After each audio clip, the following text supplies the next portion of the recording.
Damn, it would have been nice if they added an ankle pivot to this figure. Hey, what's up you guys, Miss Prime here doing another Pacific Rim figure review on the Pacific Rim Wave 2 Leatherback figure. This review is brought to you by ToyNewsEye.com. Check them out for all the latest in action figure news. And if you're trying to get your Pacific Rim figures, you can find them at Big Bad Toy Store. Big! Get your big badass toys at BigBadToyStore.com. Click the link in the description below. First off, I gotta say this figure is huge. It is the biggest Pacific Rim figure outside of the 18-inch scale figures, of course. This is part of the 7-inch scale figures, and it is gigantic. I mean, just looking at the packaging of this thing compared to Striker Eureka and Battle Damage Gypsy Danger, you can just tell, like, just the packaging itself is gigantic. The figure, though, I really like this a lot. I mean, it's just a very, very cool figure. There's a lot of paint detail in this thing. He comes with no accessories, nor does he need any. Let's take a closer look. This head sculpt. This is so cool. One problem I do have with it is that this piece came off very, very easily just out of packaging. That kind of sucks. But, you know, other than that, you know, it's not too much of a problem. Whoa, he's got no brains. But yeah, you can just put this in there. You can see the silver actually on this part, which is very nice. It's like a bluish silver coming around the back. But it's supposed to look like this, you know. Let's piece that back together. You can see the silver coming up over the spikes over here. Just a very cool looking sculpt on the face itself. Nice silver eyes.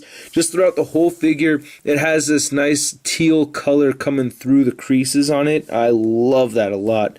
Very cool look. The inside of his mouth has got that bluish silver paint in there.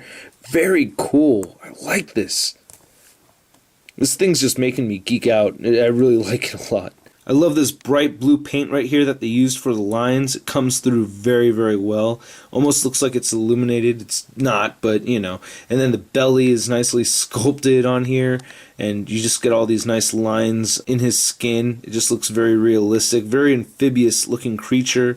And the arms look great. I love this look right here. You get the swirl, you know. Very cool look. This big thorn or spike coming out of his elbow over here. Like I said, you have this teal paint coming in here around these big bumps. Looks nice, and the fingers are great too. Very, very cool. God, look at the inside of the hand over here.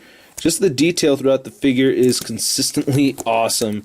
Even his legs look cool, his short stubby legs. Get this heel spur over here. Nice leatherback toes. Here's the back of the figure.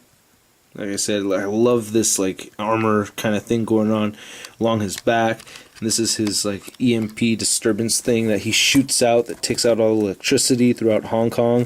Thought that was awesome. I guess they could have used a little bit of paint over here to kind of highlight this power he has, but still very nice. I like this. I think it only actually really lights up when he's using it, so it's not like they did wrong by the character or anything. Just really cool. I love this right here too. I just can't get enough of this. This is really nice. His head rotates side to side. It does not move down or up at all. He does have jaw articulation like I showed earlier, so that's pretty cool. His arms move forward. They can't really move out at all, so they do move forward. He does bend at the elbow that much, which is pretty cool. I wish he had some kind of rotation at the bicep or somewhere like at the elbow over here, so he doesn't bend in the arm at all, but he does bend at the hand, so you can rotate the hand. It doesn't move up and down at all. He does have individual finger articulation, so the thumb moves right here, and each of these fingers move individually, which is great. I really like that a lot. He has no torso articulation at all. He does have a bit of articulation right here in his short stubby legs, which is cool. His legs are on kind of a ball joint. You can move it side to side like that. You can rotate it and move it forward just a little bit. He bends right here. He also bends over here, and then the foot rotates side to side. It kind of has an ankle pivot, but not really. It just mostly rotates side to side. Getting him to stand on his hind legs is very, very tricky. I'm trying to see if I can do it right now, but you don't really need to. You know, most of the time he's running around like this, you know, with his gorilla kind of look. With some patience and finesse, I did get him to stand on his hind legs without him leaning on anything. And the figure stands, I want to say, 8.5 inches tall. He's definitely over 8 inches tall. Getting him hunched over on all fours, he stands at 7 inches tall. And here's Leatherback compared to Knifehead from Wave 1. You can see how much bigger Leatherback is, or massive he is. I guess the tip of Knifehead's, nose right here goes higher than Knifehead himself. But, looking at the mass of these two figures, just you get so much more figure with Leatherback. Cannot wait for the Itachi figure to come out. I can't wait for that one. That was my favorite kaiju. And here he is compared to Striker Eureka and the Battle Damaged Gypsy Danger. I've reviewed both of these figures, so annotations over here if you want to see those reviews. Very cool figure. I mean, look how massive. I mean, just compared to Striker Eureka. I mean, doing a side profile shot over here, a little redundant, but you know what I mean. Profile shot of the two of them. You can see this is just a massive, heavier figure. He's not hollow, even though his head is hollow. Love the detail on it. One thing I didn't talk about earlier is the inside of his mouth. Look at that, the top of his mouth, the roof of his mouth over there. Just looks too cool. It just looks too cool. Awesome figure. Totally recommend it. These guys run for about 20 bucks, so not too expensive or anything at all. I hope you guys liked the review, liked the video if you liked it, favorite it if you really, really liked it, and please subscribe and leave a comment. I hate Google+. Peace.